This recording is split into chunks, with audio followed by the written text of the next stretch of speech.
Good evening. Thank you for joining us. They want to police their own people, but a group of Northern Manitoba First Nations say the government refuses to help them do it. The leaders say while they have a good relationship with RCMP, officers have to take a boat, plane, or ice road in order to reach all of the 4 remote communities in Island Lake. CTV's Caroline Bargout traveled to the remote reserve to bring you this exclusive report.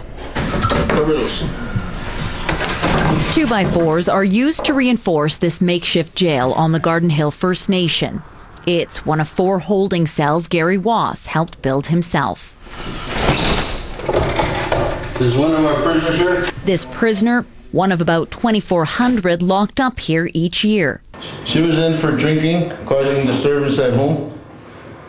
And that's why she's being lodged in, and she's still intoxicated. On this remote northern community, Wass is known as the police chief. But in the eyes of Canadian law, the man has no authority at all.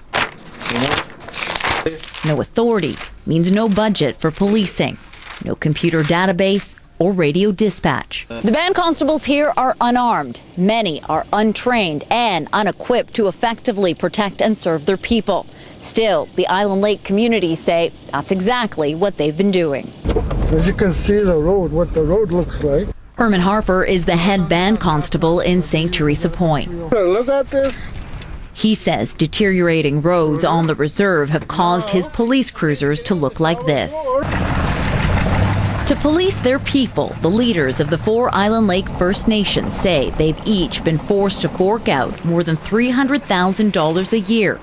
Money that was earmarked to pay for other programs on the reserves. Because we have to try and work with our community people for their safety. There are 38 fully trained Aboriginal police services in Canada, one of which is in Manitoba. All are funded by both the federal and provincial governments. And that's what the Island Lake First Nations want too. But community leaders say their proposal was rejected. You got to have 3 willing dance partners in order to have a little dance. Manitoba's Minister of Aboriginal and Northern Affairs says funding for the First Nation police program was frozen by the Feds 6 years ago. And without a joint partnership, the province can't pay it alone.